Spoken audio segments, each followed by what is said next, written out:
There are places in the Great Smoky Mountains where people disappear, and the mountain simply refuses to give them back. Sometimes, search teams find footprints. Sometimes, they find clothing. Sometimes, they find nothing at all. But in the winter of 1976, searchers looking for a 16-year-old girl named Trenny Gibson found something that made even experienced rescuers stop in their tracks. They found her footprints. At first, they were ordinary. The prints of a teenage girl wearing hiking shoes, walking away from the trail and deeper into the forest. But the farther the tracks went, the stranger they became. The distance between each step grew longer. The footprints became deeper. The toes began pointing in directions no normal person would naturally walk. And eventually, the shape of the prints changed completely. They no longer looked like the footprints of a teenage girl. They looked like something had been wearing her footsteps. And somewhere beyond the trees, according to one searcher who never spoke publicly about what he saw that day, a young girl's voice kept calling the same name. Not Trenny. Not for help. It was calling for her mother. The problem was that Trenny's mother was hundreds of miles away.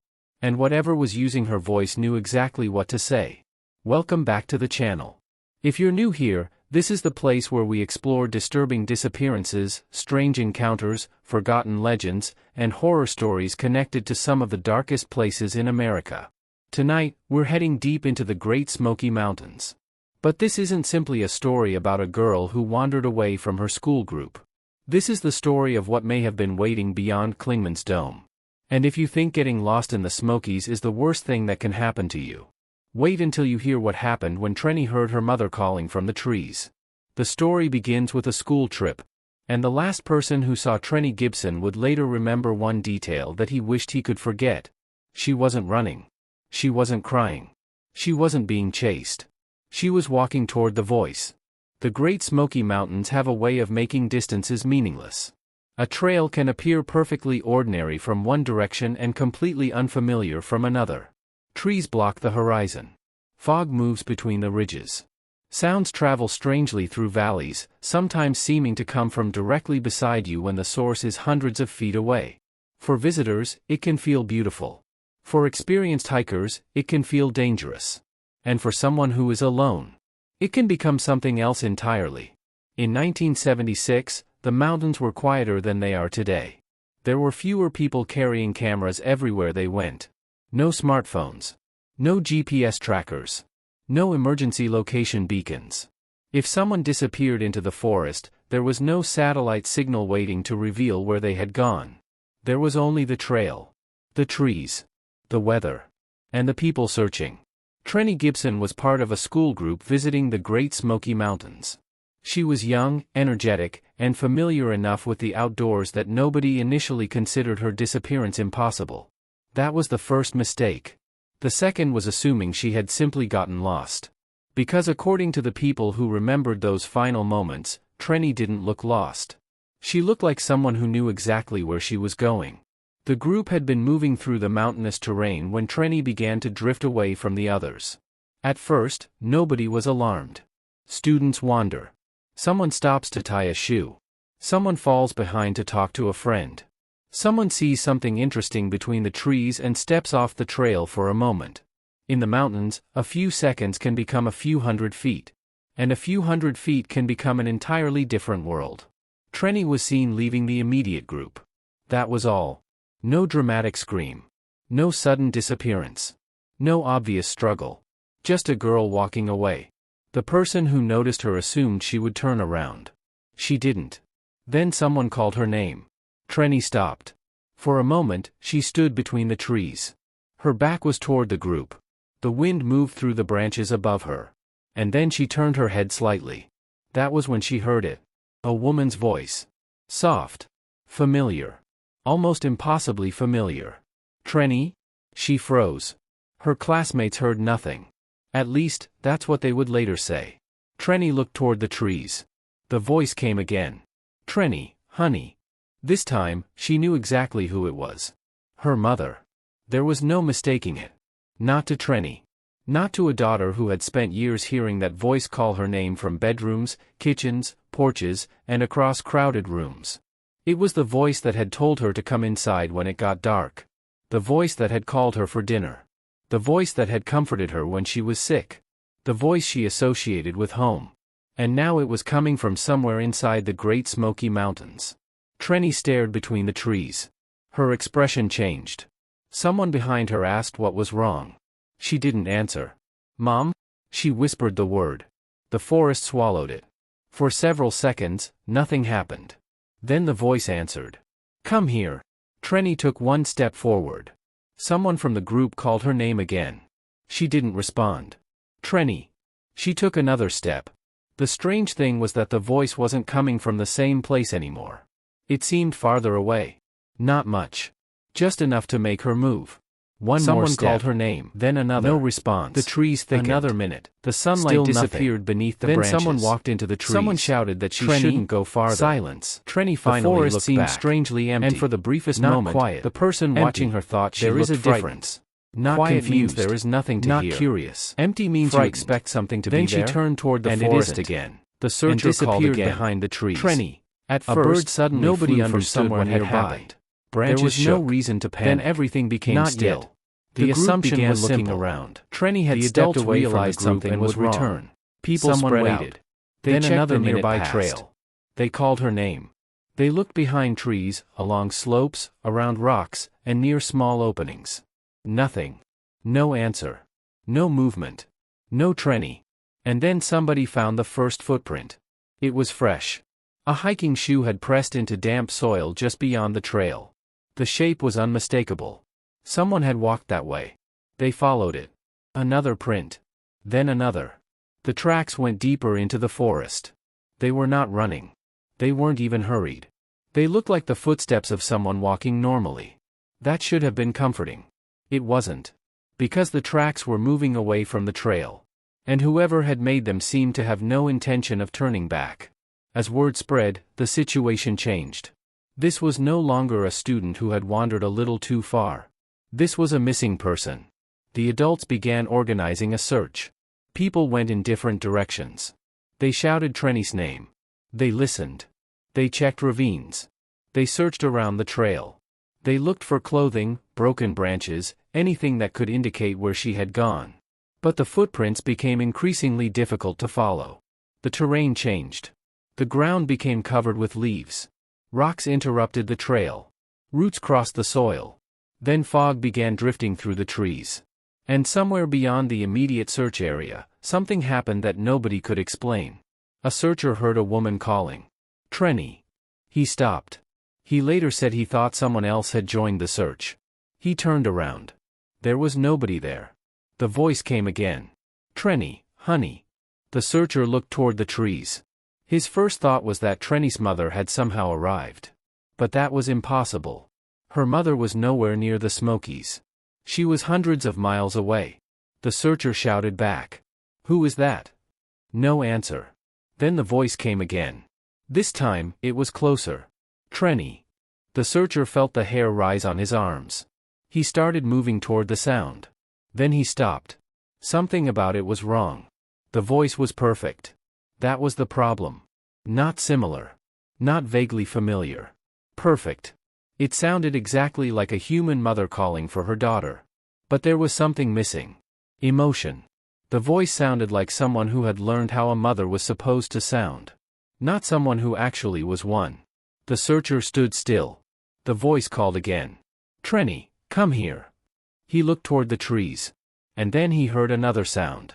Footsteps. Slow footsteps. Coming from behind him. He spun around. Nothing. Only trees. Only fog. Only the faint movement of branches. He waited. The footsteps stopped. Then the voice spoke again. But this time, it didn't come from the trees in front of him. It came from behind him. "Trenny?" The searcher turned. Nothing. His breathing became faster. He called out. "Trenny?" Silence. Then, from somewhere deep inside the woods, a young girl's voice answered. "Mom?" The searcher froze. He knew immediately that it wasn't Trenny. He couldn't explain how he knew. But he knew. The voice sounded like a child trying to imitate someone else. And then something answered her. "Come here." The searcher left. He turned around and ran back toward the other members of the search team. He didn't tell them everything. Not at first. He simply said he thought he had heard something. Something strange. Something moving. They assumed it was an animal. The Smokies were full of them. A bear. A deer. A branch falling. The human brain could turn almost anything into a voice when fear took over. That was the explanation. At least for a while. The search continued. As more people entered the area, the forest became filled with human voices. Trenny. Trenny Gibson. Can you hear us? Call back. The names echoed between the ridges. Sometimes they seemed close. Sometimes distant. Sometimes the echoes sounded like replies. But no one could locate the source. Then, late in the search, someone found another trail of footprints. These were unmistakably Trenny's. The shoe pattern matched. The size appeared consistent. The direction was clear. She had continued farther into the wilderness. The searchers followed. For several hundred yards, the trail remained normal. Then one of them noticed something. The footprints were farther apart. At first, it was subtle. The distance between the left and right steps had increased. A little. Then more. The searchers stopped. One of them crouched beside the tracks. He measured the distance. They continued. The next prints were even farther apart. It looked as though Trenny had begun taking longer strides. But why? The terrain wasn't flat. The ground ahead became steeper. Longer strides would have made walking more difficult. The searcher stood. Maybe she was running. Someone else disagreed. There were no signs of running. No deep heel marks. No displaced leaves. No broken branches. The footprints simply stretched farther apart. As though the person making them had suddenly become taller. They continued. The next set of footprints was wrong. The shoe impression was still visible. But the shape beneath it had changed. The heel seemed deeper. The front of the footprint extended farther forward. The toes appeared unnaturally long. Someone suggested that the ground had distorted the impression. Another suggested that water had washed away the edges. That was what searchers did. They continued anyway. You followed evidence. Then they found another print. You followed footprints. And another. You followed broken branches. The footprints were changing. You followed anything that might lead you to a missing person. Every few steps, when you didn't like where it was going, longer. The forest became increasingly dense, and the distance between the prints seemed to disappear and reappear. One of the searchers finally sometimes appeared on bare soil and then vanished across a patch of leaves. But nobody told him he was being ridiculous. And every time they did, because everyone was staring at the same thing. The searchers began noticing no longer looked like those of a teenage girl. The prints didn't always seem to belong to the same body. Some were walking on two legs. Some were much larger. Something that was getting taller. Some looked almost normal. Something that was getting farther ahead with every step. At one point, one print appeared to measure nearly twice the length of the first impressions. Someone suggested that there must be two sets of footprints. Perhaps another person had entered the forest. Perhaps an adult had followed Trenny. That explanation created a new fear. If another person had been with her, then perhaps Trenny wasn't simply lost. Perhaps someone had taken her. The searchers began looking for evidence of a struggle. Nothing. No torn clothing. No blood. No discarded possessions. No obvious signs of violence. Only footprints. Trenny's footprints. And something else. A second set. Except the second set didn't begin beside hers. It began inside them. One of the searchers noticed it first. He crouched down. The original footprint was visible beneath the newer impression. Almost as if another foot had been placed directly over it. He followed the sequence. Every few steps, the strange larger print overlapped Trenny's. Then gradually, the larger impression moved beyond hers. It was as though something had been walking directly behind her, following the exact path she had taken, until it didn't need to anymore. Because eventually, the larger footprints became the only ones left. That discovery changed the mood of the search. The adults became more cautious. Some refused to continue deeper into the woods without additional people. Others argued that they couldn't stop. Trenny was still out there. Whatever had happened, she was still missing. They continued. The fog thickened. The temperature dropped. And then someone heard a child's laughter. Everyone stopped. It came from the trees. A little girl laughing. Not crying. Not screaming. Laughing. Someone called Trenny's name. The laughter stopped. The forest became silent. Then came the voice. Mom? Several people heard it this time. They looked at one another. No one spoke. The voice came again. Mom, where are you? A searcher raised his flashlight. The beam cut through the fog. Nothing. The voice seemed to come from farther away. Then closer. Then directly behind them. "Mom?" One of the men turned around. A few feet away, between two trees, stood a figure. Small. Motionless. A human silhouette. The man shouted, "Trenny!" The figure didn't move. He took a step forward. Someone grabbed his arm. "Wait!" The silhouette remained still. The man lifted the flashlight. The beam struck the trees. Nothing. There was no girl. No person. No clothing. Nothing. Only two trees standing close together. The men stared. One of them walked forward. He touched the trunk. Then he looked down. There were footprints in the dirt. Small footprints. They led toward the trees. And stopped. There was no trail beyond them. No prints leaving. No prints turning around. Just a line of small human footprints ending in front of two trees. Someone whispered, "How?" Nobody answered. Then the voice came again. But this time, it was directly above them. "Mom?" Every head lifted. The branches moved. Something heavy shifted somewhere in the darkness. A branch bent downward. Then another. The men backed away. The sound moved from tree to tree. Something was moving above them. Fast. Much too fast. A branch snapped. Then another. And suddenly everything stopped. The searchers stood frozen. The forest became silent. Then one of them heard breathing. Not his own. A slow, wet inhalation. Very close. He turned his head. Nothing. The breathing came again. Closer. He raised the flashlight. The beam passed across tree trunks. Leaves. Fog. Nothing. Then, somewhere behind the group, a girl screamed. "Help!" Everyone spun around. The scream sounded exactly like Trenny. This time there was no doubt. It was her voice. They ran. The trail dropped sharply into a ravine. The searchers scrambled down the slope, calling her name. "Trenny! Where are you?" "Keep calling." The voice answered. "Help me." It came from the bottom. They moved faster. Branches slapped against their faces. Mud covered their boots. One man slipped and nearly fell. Then the voice screamed again. "Please." They reached the bottom. Nothing. The ravine was empty. But there was something in the mud. A footprint. One. It was enormous. Longer than a man's boot. Deep enough that water had collected inside it. The toes were narrow. Almost pointed. The searchers stared. One of them slowly crouched down. He didn't touch it. He simply stared. Then another voice came from the opposite side of the ravine. "Mom?" The searchers turned. A small figure stood among the trees. This time, they could see it. A girl. Long hair. Light-colored clothing. Standing completely still. Someone shouted, "Trenny!" The girl lifted her head. The searchers began moving toward her. Then she spoke. "Mom?" The man stopped. There was something wrong with the voice. It wasn't coming from the girl's mouth. It was coming from somewhere behind her. He raised his flashlight. The beam struck the girl's face. For a fraction of a second, they saw her.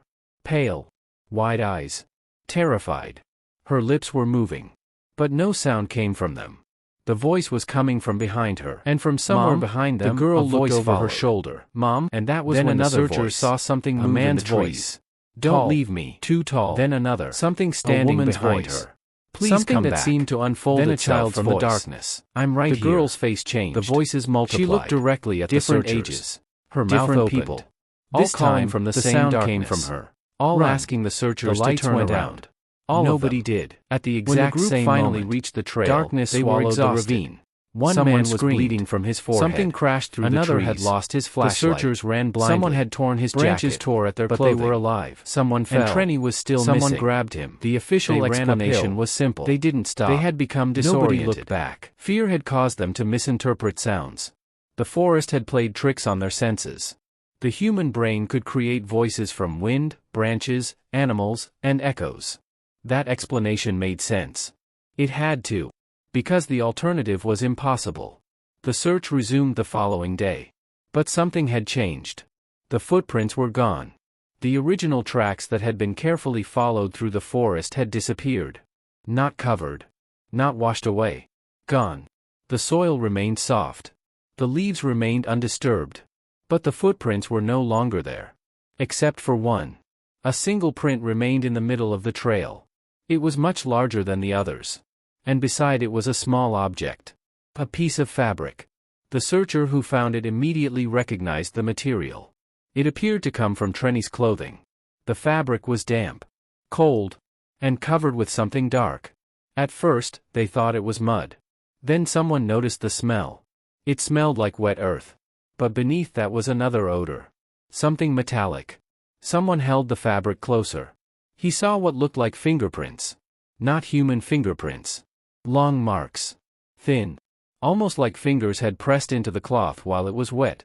The searchers stopped talking. Then they heard something. A voice. Very far away. "Mom?" Everyone looked toward the trees. The voice came again. Closer. "Mom?" Someone whispered. "Don't answer." Nobody did. Then the forest answered for them. A woman's voice came from deep inside the trees. "Trenny, honey." One searcher dropped the piece of fabric. The voice continued. "Come home." And then something happened that nobody could explain. The voice began moving. Not toward them. Around them. It circled the search party through the trees. Trenny. Behind them. Trenny. To their left. Trenny. To their right. Then directly ahead. Trenny. The searchers stood surrounded by darkness. And then the voice changed. It became a man's voice. "Help me." Then a child's voice. "Please."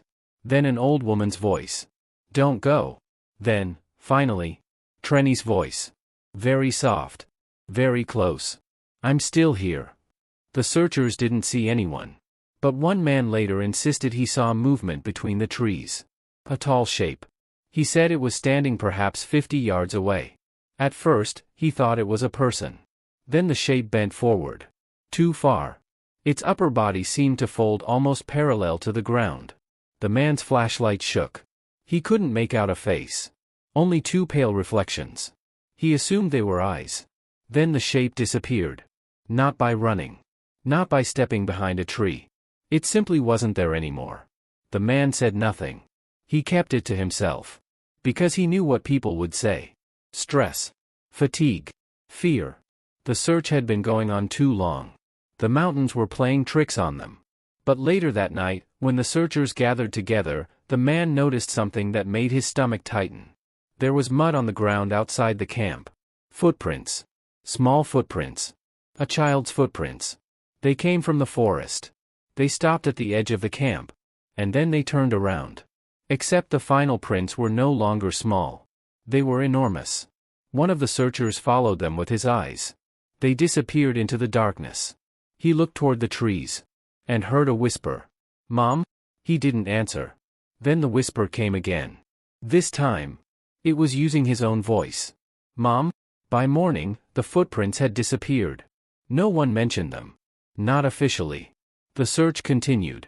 But the deeper they went, the stranger the evidence became. They found places where the trees appeared disturbed.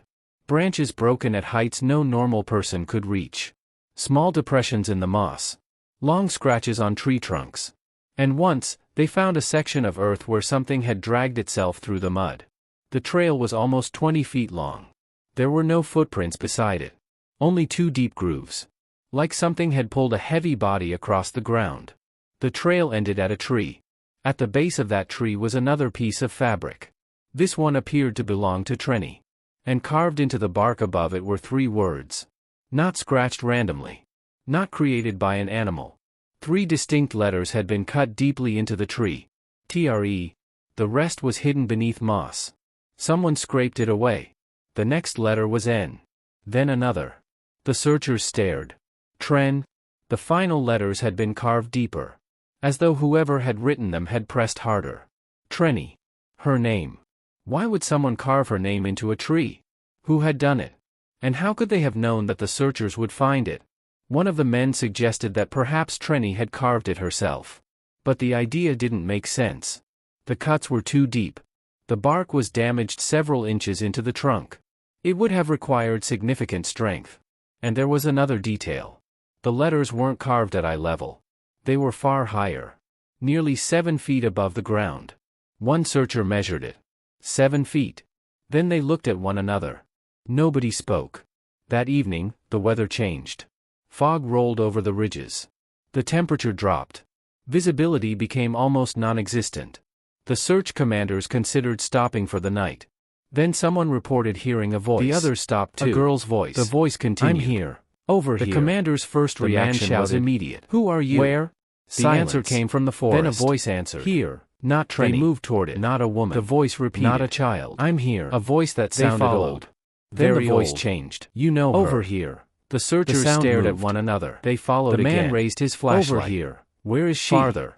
Silence. Over here. Beyond. The searchers began to realize something. Beyond what? The voice was always the same. The answer came almost immediately. No matter how quickly they walked, the flashlight ahead of them. The men looked toward the ridge. It wasn't getting quieter. Somewhere beyond the fog. It simply remained there. The voice spoke again. One man finally stopped. Then came another sound. A footstep. Behind them. One. Then another. The searchers slowly turned. Nothing. Another footstep. Closer. Something was walking toward them through the fog. The commander raised his weapon. Stop. The footsteps stopped. The fog shifted. For a moment, the outline of something appeared. It was tall. Extremely tall. And thin. Too thin. The commander shouted again. Identify yourself. No answer. The figure remained motionless. Then a girl's voice came from behind it. Help me. The searchers froze. The figure moved. One step. Then another. And as it came closer, they realized something horrifying. It wasn't walking toward them. It was walking backward. Its head remained facing the forest behind it. Its legs moved toward the searchers. Slowly. Deliberately. And behind it, something else was standing. Something much smaller. Something that looked like a teenage girl. The searchers didn't wait. They ran. They abandoned the trail. They ran through the fog until they couldn't hear the footsteps anymore. Nobody spoke about what they had seen. Not that night. Not around the campfire. Not in front of the younger members of the search party. But the next morning, one of the men was missing. His sleeping bag remained. His boots remained. His jacket remained. But he was gone. There were footprints outside his tent. Human footprints. Small. A girl's footprints. They began beside his sleeping bag. They went toward the forest. Then, halfway to the trees, the footprints changed. The stride became longer. The impressions became deeper. The feet became larger. And eventually, the tracks became something else entirely. The searchers followed them. Only for a short distance. They didn't dare go farther. Because the final footprint was enormous. And beside it, there was another. A small human footprint. As if a girl had been walking beside whatever made the larger one. One searcher stared at the two prints.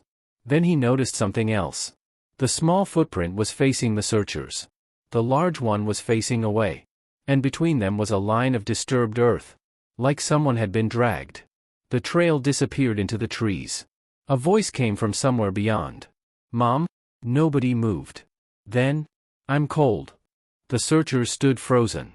The voice sounded exactly like Trenny. And this time, one of them answered. Not because he wanted to. Because he forgot the warning. Trenny? The forest went silent. Every bird stopped. Every insect seemed to disappear. Even the wind died. Then something in the trees laughed. It was a girl's laugh. Then another laugh joined it. Then another. And another. Soon there were dozens of voices laughing in the forest. Children. Women. Men. All laughing at once. And somewhere among them was Trenny. Crying. Don't let them hear you. The searcher who had answered went pale. He whispered. What? Her voice came again. Don't let them hear you. Then she screamed. Don't say my name. The laughter stopped. And from deep within the woods, something screamed back. The search party never forgot that sound. It wasn't a bear. It wasn't a mountain lion. It wasn't anything they could identify. It began as a low growl. Then climbed into a high, piercing shriek. The sound seemed to come from beneath the earth. The ground itself appeared to vibrate. One searcher dropped to his knees. Another covered his ears. Someone began praying. Then the scream stopped. Silence. A few seconds passed. Then came 3 knocks. From inside a tree. Knock. Knock. Knock. Everyone looked toward the sound. Another 3 knocks. Knock. Knock. Knock. The searchers backed away. Then a voice spoke from the tree. Trenny is home. One of the men began crying. The commander ordered everyone away from the area. They left. But before they did, one searcher looked back. He later claimed he saw a face in the tree. Not carved into it. Not reflected. A face beneath the bark. Human. A girl's face. Eyes open. Mouth moving. Trying to speak. He couldn't hear anything. But he could read her lips. The same words. Over and over. Don't follow me. The search for Trenny continued. Days passed. Then weeks. The forest gave up almost nothing. No clear trail. No confirmed sighting. No definitive explanation. Only stories. A voice in the trees. Footprints that changed. A figure beyond the fog. And the strange warning that appeared to follow every account. Don't follow the voice. Don't answer when it calls your name. And never, ever, follow footprints that suddenly become longer than your own. Because according to one old searcher, the footprints weren't changing because Trenny was changing. They were changing because something was learning how to walk like her. That was the theory he eventually told a friend. Something had been behind her. Something had followed her. Something had learned her footsteps, her voice. Her memories. And finally, her mother's voice. But there was one part of the story that disturbed him more than anything else. He believed Trenny had figured it out. She knew the voice wasn't her mother. She knew something was pretending. And that's why she had warned the searchers. Don't let them hear you. Don't say my name. Don't follow me. The question was, what did she mean by them? Years later, people would still tell stories about strange sounds in the Smokies. He ignored it. Hikers would report hearing someone calling from beyond the trail. Then it whispered something only he should have known. A child asking for help. A private child whispering their name. He ran. Most people ignored it. He never returned to that section of the mountain. And a few claimed they followed the voice. Something that sounded disturbingly similar to the old stories surrounding Trenny. They thought the mountain wasn't trying to lure people in with a strange voice. They thought they were using a voice they trusted. But the deeper they went, the more familiar the voice became. Love can make you walk willingly into the darkness. Sometimes maybe what happened to Trenny. Sometimes a brother or sister did hear her mother. Sometimes a friend who had died years earlier. Moment, she believed she was standing somewhere near home. It sounded like themselves. Maybe she stepped between the trees supposedly expecting to find her mother waiting from the woods. Maybe she called out, "Mom?" And something answered. Something that had been waiting for someone to ask that exact question. Maybe it followed her. Maybe it led her. Maybe it simply walked behind her until she couldn't see the trail anymore. But there is another possibility. One that makes the footprints even more disturbing. What if Trenny wasn't the first person to hear the voice? What if the thing in the woods had been doing this for years? What if it had learned hundreds of voices? What if the Great Smoky Mountains had become a place where lost people weren't simply disappearing, but being copied? Their voices. Their footsteps. Their memories. Their faces. And if that were true, then perhaps Trenny wasn't the end of the story. Perhaps she was only the newest voice added to the forest. There is one final detail that makes this story particularly difficult to forget. During the search, some people claimed they heard Trenny calling from different locations at almost the same time. One group would hear her voice on one ridge. Another group would hear it somewhere else. Sometimes the calls were separated by miles. The obvious explanation was echoes. But echoes don't normally speak different sentences. And they don't normally answer questions. One searcher reportedly called out, "Trenny, if you can hear me, tell us where you are." For several seconds, there was nothing. Then her voice came from the trees. "Behind you." The searcher turned. Nobody was there. He asked, "Where are you?" The answer came from another direction. "Behind you." He turned again. Nothing. He shouted, "Trenny, are you hurt?" The answer, "No." Then, "Are you alone?" Silence. The searcher waited. "Trenny?" The forest whispered. "No." That answer stayed with him. Because he said the voice didn't sound afraid anymore. It sounded tired. As if she had been there long enough to understand something that the searchers didn't. He asked one last question. "Who are you with?" The answer took almost a minute. Then came a whisper. "Everyone." The searcher heard movement. Branches. Leaves. Footsteps. Not one set. Dozens. Hundreds. Moving through the forest. He turned toward the sound. And then he heard something that made him run. A group of voices began repeating his name. Not one voice. Many. Men. Women. Children. All saying his name at the same time. And somewhere beneath them all was Trenny. Whispering. Don't look. He didn't. But another searcher did. And what he claimed to see remains one of the strangest parts of the story. He said there were people standing between the trees. Not one or two. Many. Some looked like hikers. Some looked like children. Some appeared to be wearing old-fashioned clothing. They stood in a line. Completely motionless. All facing the search team. But none of them had faces. Where their faces should have been was only darkness. The searcher stared. One figure stepped forward. It was a teenage girl. Her clothing looked familiar. Her hair was dark. She was small. She stood about 50 yards away. The searcher thought he knew who she was. Trenny? The girl raised her head. Then she smiled. The searcher later said the smile was wrong. Not because it was too wide. Not because it looked monstrous. Because it looked practiced. Like someone had watched hundreds of people smile and finally learned how to imitate one. The girl opened her mouth. And spoke in a woman's voice. Come home. The searcher ran. He never looked back. Years later, he would still remember one thing. As he ran, he heard footsteps behind him. At first, they sounded like human footsteps. Short. Fast. Desperate. Then they grew longer. One step covered several feet. Then several more. The footsteps became heavier. The distance between them increased. Whatever was following him was getting taller. Getting faster. Learning. He ran harder. The footsteps followed. He reached the trail.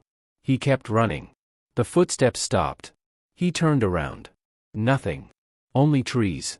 He waited. Nothing moved. Then he noticed something in the mud directly behind him. A footprint. Long. Deep. Fresh. He stared at it. Then another appeared. Right in front of his own. As though something invisible had just taken a step. He backed away. Another footprint appeared. Then another. Slowly approaching. No body. No person. Only footprints. One after another. Coming toward him. He ran again. And somewhere behind him, a girl's voice whispered. Don't leave me. The strange thing about stories like this is that they don't end when the search ends. They follow people home. They become memories. Nightmares. Sounds you can't explain. A branch scraping against a window can suddenly sound like fingernails. A voice outside your house can remind you of someone you haven't heard from in years. And sometimes, The when you're footprints alone, didn't always you hear lead someone deeper call into your the name from mountains. another room. Sometimes You they tell turn yourself back. it's nothing. Sometimes You tell they seem yourself to you're circle the tired. same area. You tell yourself your Sometimes brain they is filling in the disappear silence. completely. But But imagine every so hearing often, your mother's voice. someone would find a fresh Clear as set of day, tracks leading calling toward you the from trail. the other side of a forest. Small at first. Imagine then knowing longer, she's hundreds of then miles larger. away. As though Imagine something answering was walking out of and the hearing forest. her voice say, Not into I'm it. right here. Out. That Toward was the the trap. people. Not Toward the the mountains. roads. Not Toward the the fog. places where visitors Not the gather. darkness. Toward The civilization. Because the That thing beyond possibility was Clingmans never Dome officially didn't need to chase accepted. people. But It one only searcher needed them to reportedly believe. wrote a warning And there in was his something personal else notes. the searchers He eventually wrote that the began most to frightening suspect. possibility wasn't that Trenny had been taken into the forest. It was that whatever took her might have eventually learned how to leave. And if it could leave, then the question wasn't, where is Trenny? The question was, what came back? The years passed. The mountain remained. The trails changed. Visitors came and went. Families took photographs. Hikers climbed toward the high ridges. People stood at overlooks and watched the clouds roll over the mountains. They saw beauty. They saw wilderness. They saw one of the most peaceful landscapes in America. But somewhere beyond the familiar trails, there were places few people entered. Places where the trees grew thick. Places where the fog stayed longer. Places where sounds traveled strangely. And perhaps somewhere beyond those places, there was still a girl. Still 16. Still standing among the trees. Still waiting for someone to find her. Still listening for the sound of her mother's voice. Or perhaps, still trying to warn people not to follow it. Because if the old stories are true, Trenny didn't simply disappear. Something happened to the boundary between her and the thing that called her. And once that boundary was crossed, it may have become impossible to return. One night, long after the original search, a man hiking alone near the Smokies claimed he heard a girl's voice. He stopped. The voice was faint, almost carried away by the wind. "Hello?" He looked around. Nobody. Then again. "Hello?" He assumed someone was lost. He called back. "Are you okay?" Silence. Then, "Please."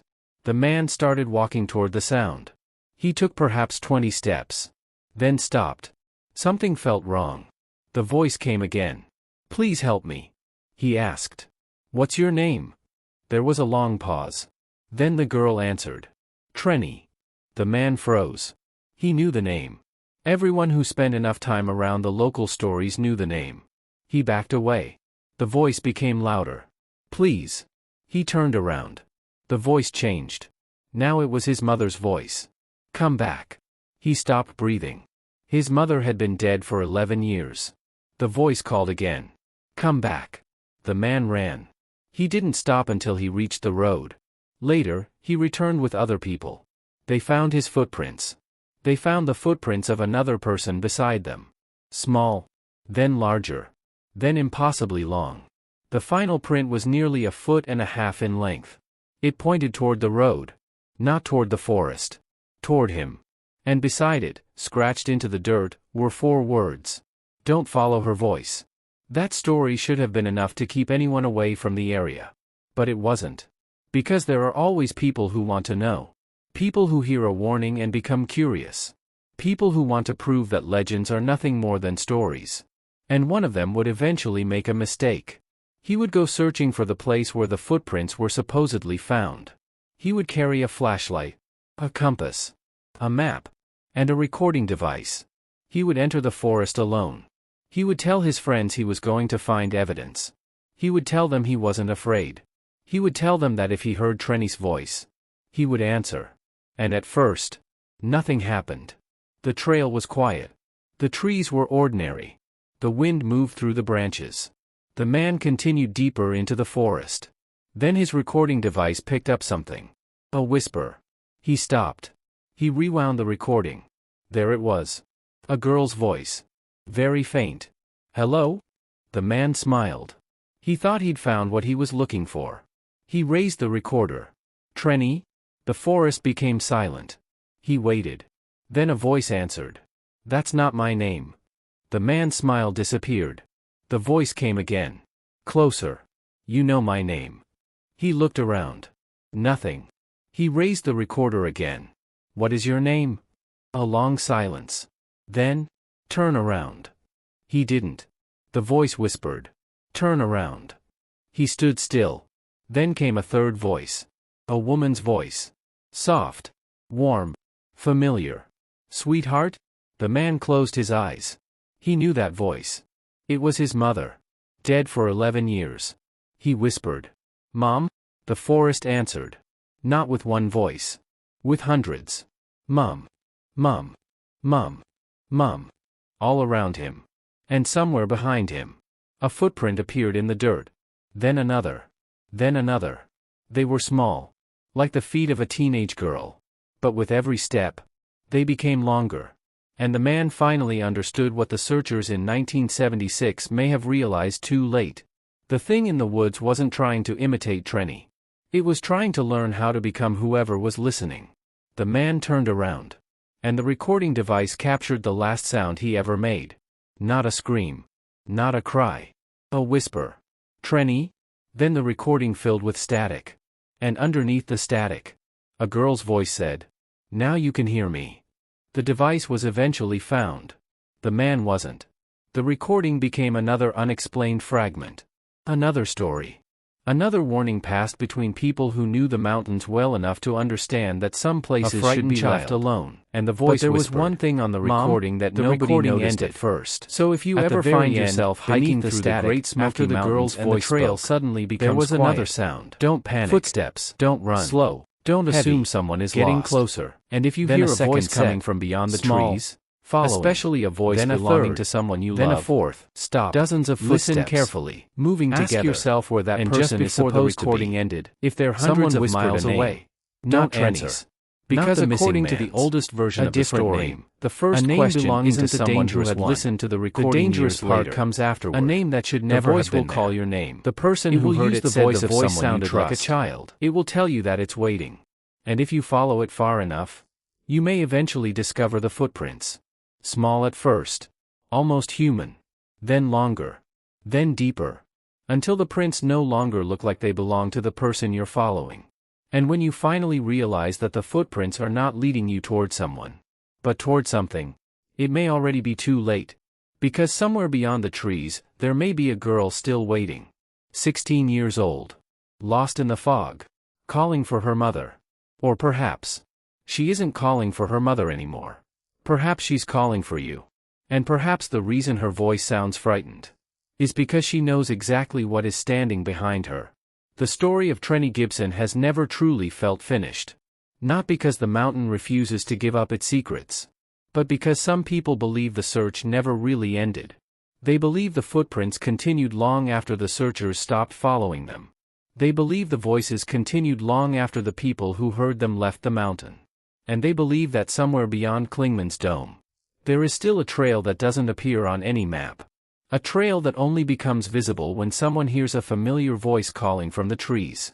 A trail marked by footprints. First human. Then almost human. Then something else. And if you follow those footprints far enough, you may eventually reach the place where Trenny disappeared. But according to the warning left behind by one of the searchers, you won't find Trenny there. You'll find the thing that learned her voice. And it will already know your name.